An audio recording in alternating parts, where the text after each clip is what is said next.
Por, ky rast ndryshon nga rastet e tjera sepse ka ardhur tek ne. Pra nuk është një rast në rrugën e pushtetit gjyqësor, të cilin, si shumë raste të tjera, pushteti gjyqësor, në këtë rast prokuroria, e ndjek pa pasur nevojë të ndaloj në derën tonë. Apo jo. Dhe kur rasti vjen në derën tonë, flas të pushtetit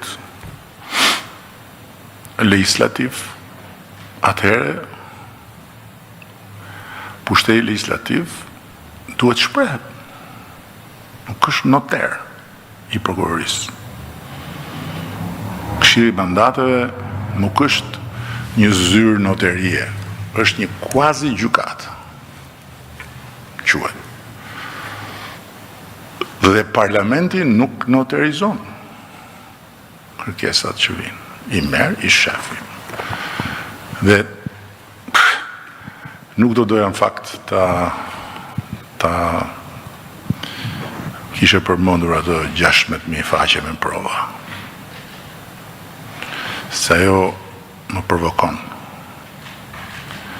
Më ka provokuar që ditën e parë.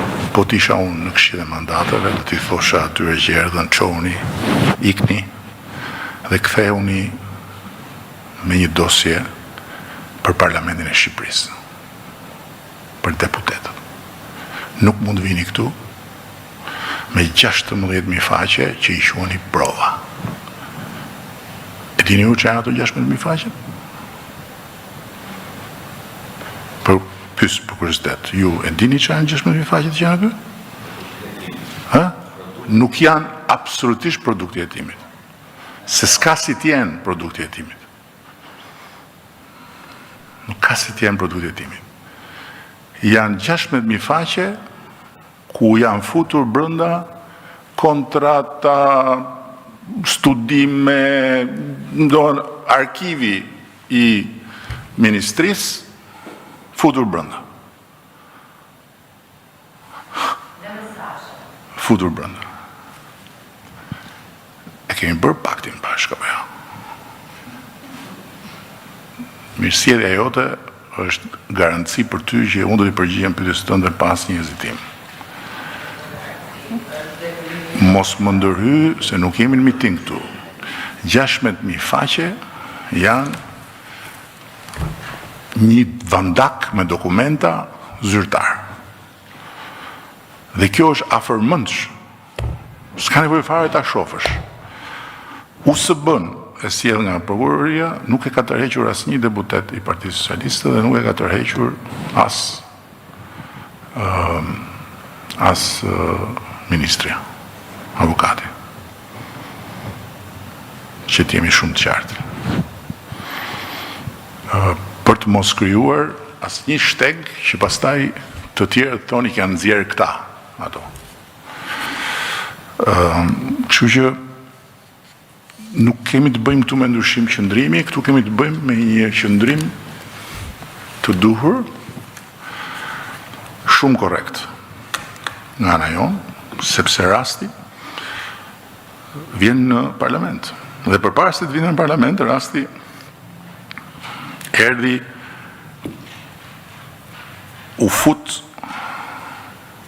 në territorin e pushtetit ekzekutiv brutalisht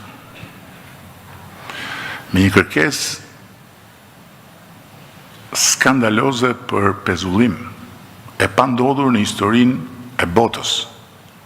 Tani mund ta them me plot gojën sepse e kemi kërkuar gjithandej. Nëse ka një të dytë, nuk ka ndodhur as në Europë, por nuk ka ndodhur as i vend botës. Që të mblidhen bashkë një prokuror dhe gjykatë dhe tonë pezullohet ky ministri se kështu kemi vendos ne. Kështu që erdhi aty një rast. Dhe duhen mbajti qëndrim patjetër. Mbajtëm qëndrim institucional, shkuam në gjykatën kushtetuese. Dhe për këtë në parlament do të mbajmë patjetër qëndrim. Nuk diskutohet. Por me që u bë pyetja e dytë për këtë, prap, dhe me që pyetja e tretë jam i bindur të jetë prap për këtë, flas për temën spaku. Shqipëria ka kaq shumë gjëra të tjera që ndodhin dhe që bëhen, në ndërkohë që po ju them disa gjëra që nuk i gjen në asnjë nga tenxheret politike dhe mediatike dhe që njerëzit nuk i dëgjojnë. Po ju them që Shqipëria është vendi më skandalos i gjithë komunitetit të Këshillit të Evropës. Nuk e them unë këtë. E thonë shifrat, të cilat kanë alarmuar Komisionin për parandalimin e torturës së Këshillit të Evropës. Dhe këtu nuk flasim për spaku, nuk flasim për gjithë sistemin tonë, për mënyrën si funksionon drejtësia jonë. I jemi në fund të listës me një diferencë nga tjerët për paraburgimin, pra për burgosjen e njerëzve pa gjyq. Dhe numri i njerëzve që gjenden sot në burg në Shqipëri,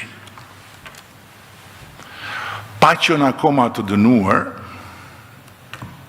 të cilët në kuptimin e Kushtetutës Republikës Shqipërisë dhe të konventës europiane për të drejtat e njeriut, është më i madh se numri i atyre që janë në burg të dënuar. Pra këta janë të pafajshëm sipas Kushtetutës dhe sipas konventës së drejtave të njerëzit, po janë në burg. E dini ju sa janë këta? Nuk e dini. Sepse tenxheret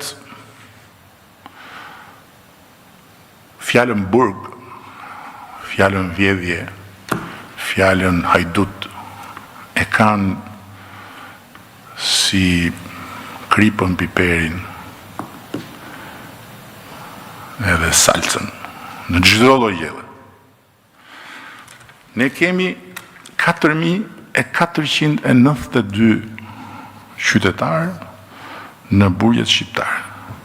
A e besoni dot ju që nga këta vetëm 1.895 janë të dënuar? Çfarë është kjo? Nuk po hy tek tjetra. Jemi vendi më skandalos i Këshillit të Evropës për nivelin e dënimeve. Jemi vetëm me Rusin mbrapa, por Rusia u përjashtua nga Këshilli i Evropës. Po nuk po hyte kjo. Po ju them që kemi 1.895 të dënuar, ndërkohë që kemi 4.492 burgosur. Pra në Shqipëri, fal edhe jush tenxhereve politike dhe mediatike, nuk ka të pafajshëm, por ka të dënuar para se dënohen, qysh në momentin që dyshohen. Pa e kuptoni që është kjo? Për këtë vend që e ka kaluar një herë këtë traumë, juve fatmirësisht keni qenë shumë të vegjël ose s'kishit lindur atëherë, po e ka kaluar një herë këtë traumë ky vend.